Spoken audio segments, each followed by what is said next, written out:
Hello students, today we are studying the topic algebraic expression. In this topic, first we study some defines and then we see some questions.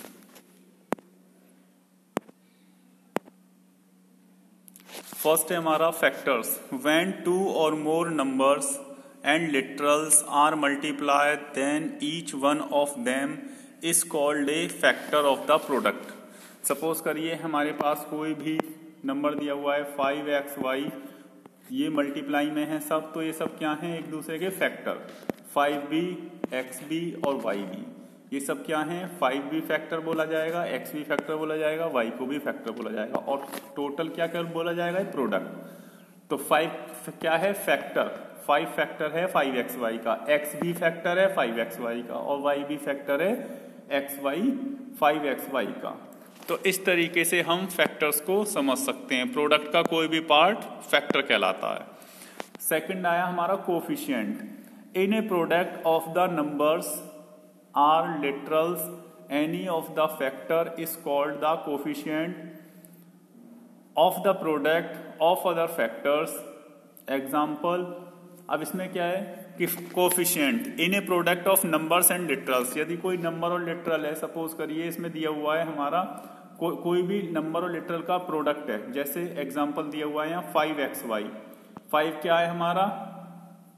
Number, और xy क्या है? Literals, या इन्हें variables भी बोल देते हैं xy को। तो ये लिटरल्स हैं।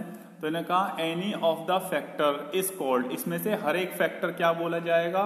Is called the coefficient of the product of other factor. Other factor का वो क्या बोला जाएगा? कोफिशिएंट। क्या बोला जाएगा? कोएफिशिएंट। अब जैसे 5xy है, ये 5xy the coefficient of your is 5x। y यही है हमारा, y का कोफिशिएंट क्या होगा? y का कोफिशिएंट क्या होगा? y का कोफिशिएंट होगा हमारा 5x। क्या होगा? 5x। ठीक है, तो हमारे कोफिशिएंट में क्या हो जाएगा? तो ये हमारा इन 5xy the coefficient of y क्या है हमारा? y का कोफिशिएंट क्या है? 5x। जिसका भी पूछा जाता है उसको रिमूव कर देते हैं टोटल प्रोडक्ट में से, और बाकी का जैसे y का पूछा तो y को रिमूव कर दिया, क्या बचा? 5x। तो 5x हो गया, y का कोफिशिएंट क्या हो गया? 5x। And the coefficient of x, तो x का कोफिशिएंट क्या हो जाएगा? x को रिमूव कर दो, क्या बचा? 5 और y, तो 5y हो गया। तो इस तरीके से जिसका भी कोफिशिएंट पूछा जाएगा टोटल प्रोडक्ट्स में से, उसको वहां से रिमूव कर देते हैं और बाकी का उसका कोफिशिएंट कहलाता है। नेक्स्ट में देखिए like term. The terms having the same literal factors are called like और सिमिलर टर्म्स। यदि उनके लिटरल फैक्टर्स सेम है, यदि उनके लिटरल फैक्टर्स सेम हैं तो वो क्या कहलाएंगे? Like terms. जैसे 5xy, 3xy, 2xy, और यदि 3x² हो जाएगा तो वो रॉन्ग हो जाएगा। सेम लिटरल नंबर होने चाहिए। xy है तो xy होनी चाहिए, पावर भी सेम होनी चाहिए xy की, या an है या कोई भी अदर लिटरल नंबर है। नेक्स्ट क्वेश्चन देखते हैं हम। फर्स्ट क्वेश्चन है if p is equal to -2, q is equal to -1 and r is equal to 3, find the value of p² plus q² minus r²। तो हमें क्या करना है? p की वैल्यू, q की वैल्यू, r की वैल्यू इसमें सब्स्टिट्यूट कर देनी है। ठीक है, तो देखिए, तो फर्स्ट लिखा हमने question p² plus q² minus r²। Substitute, p की जगह -2 रखना है, q के प्लेस पर -1 और r के प्लेस पर 3। तो हमने वही करा, यहाँ p था तो p के प्लेस पर क्या रख दिया? -2, और पावर 2 थी तो पावर 2। फिर q के प्लेस पर क्या था? -1, तो -1 रखा ब्रैकेट में, पावर 2 थी तो 2 लिख दिया।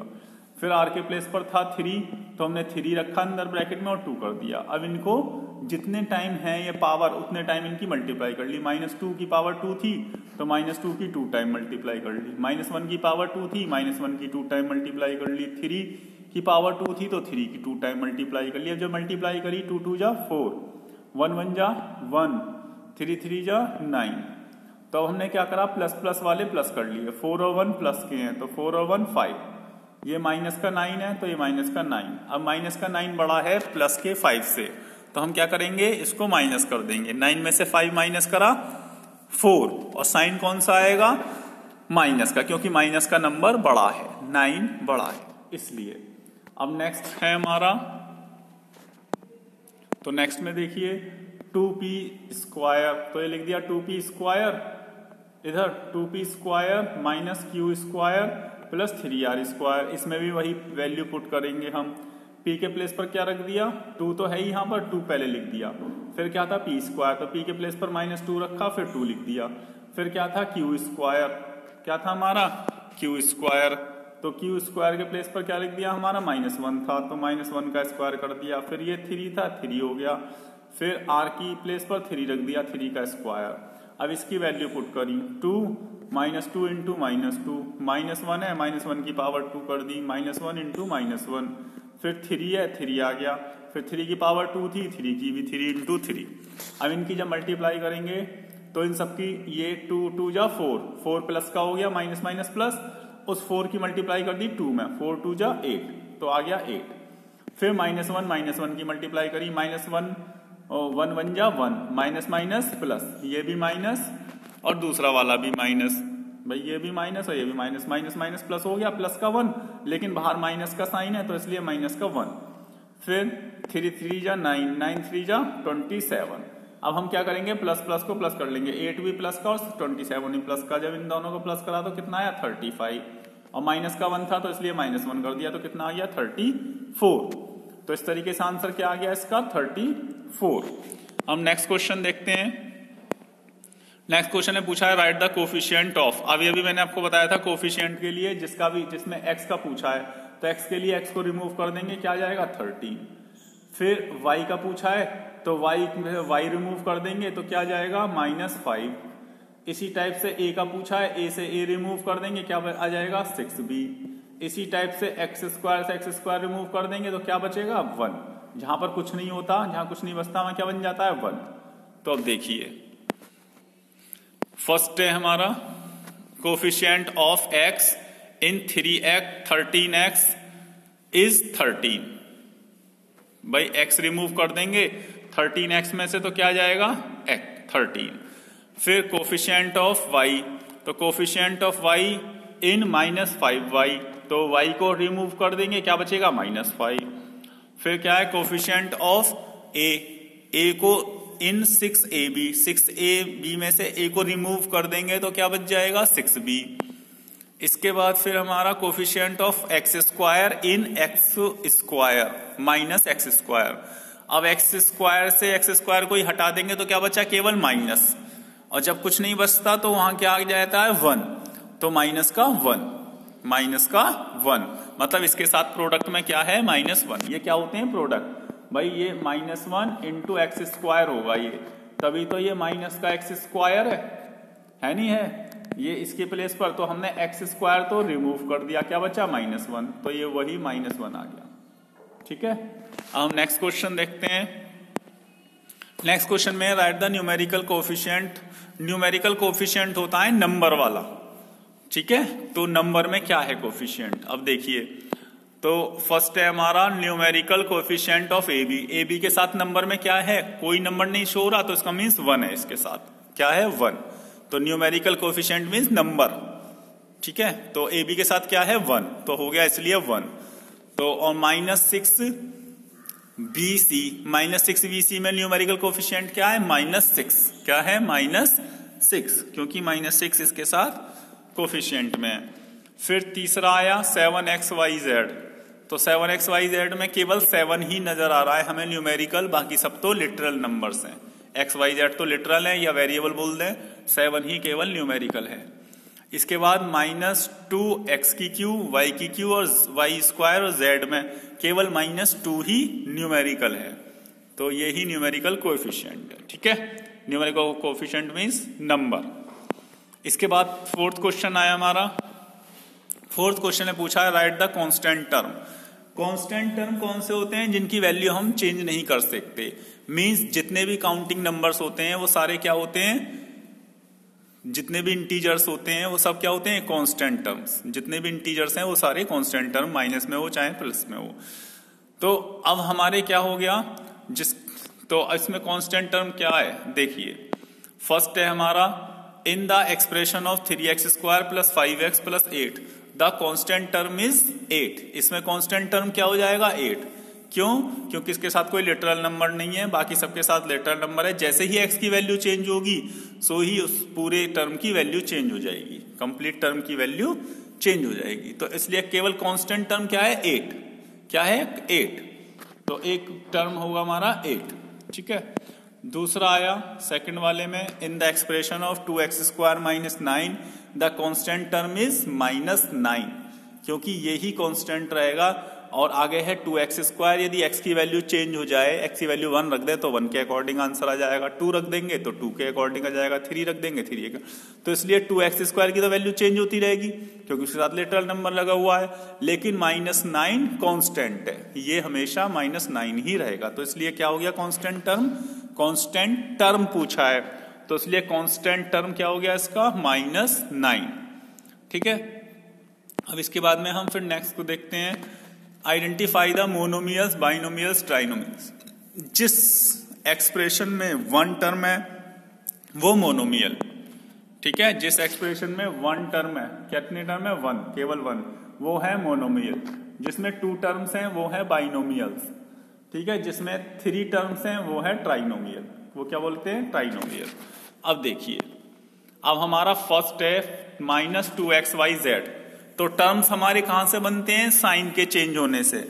जैसे माइनस या प्लस का साइन आ जाएगा हमारा जहां पर भी, वहीं से टर्म हमारा दूसरा लग जाएगा। तो हमारी फर्स्ट पॉइंट में केवल -2xyz है, तो इसमें एक ही टर्म है, तो क्या हो गया है मोनोमियल, इसलिए इसका हो गया मोनोमियल। अब सेकंड वाले में है हमारा 5 + 7x³ y³ और z³। अब ये प्लस के साइन से 2 टर्म हो गए, एक तो टर्म हो गया 5 और दूसरा टर्म बन गया 7x³ y³ और z³। ठीक है। तो 2 टर्म हो गए, जिसमें 2 टर्म्स होते हैं वो क्या कहलाता है बाइनोमियल। क्या कहलाता है वो बाइनोमियल। फिर तीसरे में फिर वही आ गया -5x³, केवल एक ही टर्म है -5x³, तो जिसमें एक टर्म होता है क्या कहलाता है मोनोमियल। ठीक है। फिर फोर्थ वाले पॉइंट में देखिए, फोर्थ पॉइंट में a + b - 2c। अब इसमें प्लस और माइनस का साइन चेक करेंगे हम। अब प्लस और माइनस का साइन कहाँ है, एक तो ये प्लस का है, ये माइनस का है। तो फर्स्ट टर्म तो ये हो गया a, सेकंड टर्म हो गया b और थर्ड टर्म हो गया -2c। ठीक है। 3 टर्म है इसमें, तो क्या होगा ये 3 टर्म वाला ट्राइनोमियल। 3 टर्म वाला क्या होगा ट्राइनोमियल। इसी टाइप से फिफ्थ वाले में फर्स्ट टर्म है xy, सेकंड टर्म है yz, थर्ड टर्म है z - zx, क्योंकि प्लस माइनस के साइन से ब्रेक हो जाते हैं वहीं से, तो ये भी ट्राइनोमियल। ठीक है। और सिक्स्थ वाले में केवल एक ही टर्म है x⁵, तो इसमें केवल एक ही टर्म है इसलिए मोनोमियल। और नेक्स्ट वाले में 4 टर्म्स हैं, है ना, तो 4 टर्म्स वाला इसमें दिया हुआ नहीं है, हमें बताने हैं केवल मोनोमियल, बाइनोमियल और ट्राइनोमियल। केवल 3 बताने हैं, ये 3 से अलग हटके है, इसमें 4 टर्म है, तो इसलिए इसको आ जाएगा नन ऑफ दीज, इनमें से कोई सा नहीं है। ना ये मोनोमियल है, ना ये बाइनोमियल है, ना ही ये ट्राइनोमियल है। ठीक है। अब नेक्स्ट क्वेश्चन देखते हैं। नेक्स्ट क्वेश्चन में देखिए, right the terms of the algebraic expressions. जितने भी हैं ये, इनको अलजेब्रिक एक्सप्रेशंस के टर्म्स को अलग अलग लिख देना है। तो मैंने आपको अभी बताया था, जस्ट अभी पहले क्वेश्चन में प्लस और माइनस से अलग अलग टर्म हो जाते हैं, जहां भी प्लस माइनस का साइन आ जाएगा वहीं से टर्म्स अलग हो जाएंगे। तो देखिए, तो फर्स्ट पॉइंट है हमारा एक्सप्रेशन 5x⁵ - 6y⁴ और 7x2y - 9 हैज 4 टर्म्स। इसमें कितने टर्म्स हैं, इसमें 4 टर्म्स हैं। माइनस का साइन यहां भी है, यहां प्लस का है, यहां माइनस का है, तो 4 टर्म कौन से हो गए, पहला हो गया 4x⁵, वो ये लिख दिया। सेकंड टर्म क्या बन गया -6y⁴, वो ये आ गया सेकंड टर्म। थर्ड टर्म आ गया 7x² y और फोर्थ टर्म हो गया -9। तो इस तरीके से 4 टर्म हो गए। नेक्स्ट वाले में देखिए, नेक्स्ट वाले में हमारे एक्सप्रेशन ये माइनस, ये प्लस, ये माइनस, तो यहीं से ही ब्रेक हो जाएंगे। फर्स्ट टर्म हो गया 9x³, तो इसमें 4 टर्म्स हैं 1 2 3 4। ठीक है। 4 टर्म्स हैं, पहला टर्म है 9x³, सेकंड टर्म है -5z⁴, थर्ड टर्म है 7z⁴y और फोर्थ टर्म है -xyz। तो इस तरीके से 4 टर्म्स हैं इसमें। ठीक है। टर्म्स ब्रेक करने आ गए होंगे आपको, जहां भी प्लस और माइनस का साइन आ जाएगा वहीं से टर्म्स न्यू टर्म स्टार्ट हो जाता है। ठीक है, अब हम नेक्स्ट क्वेश्चन देखते हैं। नेक्स्ट क्वेश्चन में है identify the like terms in the following. इसमें से लाइक टर्म्स तो मैंने आपको पहले ही डिफाइन बताई थी। लाइक टर्म्स वो होते हैं जहां पर सेम लिटरल नंबर्स होते हैं, पावर भी सेम हो और लिटरल नंबर भी सेम हो। अब इसमें देखिए हमारा ए स्क्वायर ये रहा एक और एक ए स्क्वायर ये रहा, बाकी सब अलग है। ये बी स्क्वायर है, ये सी स्क्वायर है, ये 4a है। ए ये भी है लेकिन पावर इसकी 1 ही है और इनकी पावर 2 है, तो इसलिए दोनों लाइक टर्म हो जाएंगे। इसी टाइप से नेक्स्ट वाले में यहाँ पर 3x है, यहाँ 4xy है। अब यहाँ पे yz आ गया और यहाँ पे zy आ गया, तो ये सही है। यहाँ yz है और इस वाले में zy है। भाई आगे पीछे ही तो हो रहे हैं लेकिन है तो सेम बिल्कुल, बाकी ये दोनों अलग हो गए, तो इसलिए लाइक टर्म कौन से हो गए ये। तो देखिए अब इसमें ये रहे हमारे the terms that have same literals are called like term. जिसमें सेम लिटरल्स होते हैं वो क्या कहलाते हैं, लाइक टर्म्स। देखिए first A square and 2a square, मैंने आपको बताया था दोनों की पावर सेम है, ए स्क्वायर एंड 2a स्क्वायर, तो ये क्या हो गई, लाइक टर्म। ठीक है, इसी टाइप से माइनस yz एंड 12zy, तो इस तरीके से हमारे लाइक टर्म्स हैं। क्या, तो इस तरीके से हमारे ये हमारा माइनस 5yz वो ये आ गया और दूसरा है 12zy वो ये आ गया, तो दोनों के लिटरल सेम है। एक में बस माइनस 5z है, yz है और दूसरे में zy है। ये इधर आ गया, इधर आ गया, लेकिन पावर वगैरह सब सेम है, तो इसलिए लिटरल नंबर है। ऐसे ही ऊपर वाले में यहाँ ए स्क्वायर है तो ए स्क्वायर ये हो गया, दूसरा क्या है माइनस 2a स्क्वायर, तो इसलिए माइनस 2a स्क्वायर, इसके भी ए स्क्वायर इसका भी ए स्क्वायर, तो इसलिए ये भी लाइक टर्म है। मतलब लिटरल नंबर सेम होनी चाहिए और पावर भी उनकी सेम होनी चाहिए। किसी की पावर 1 है तो 1 ही होनी चाहिए, इसकी पावर 2 थी तो यहाँ पावर 2 ले लिया।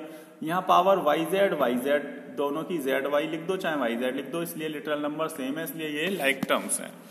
तो आई होप आप सभी के समझ में अच्छे से आ गया होगा ये सभी क्वेश्चंस, और आप लोग इसी टाइप्स के क्वेश्चंस की प्रैक्टिस करिएगा, और मोर प्रैक्टिस करने के बाद ही हम लोगों को अच्छे से क्लियर हो पाते हैं। तो thank you very much for seeing the video and do more practice.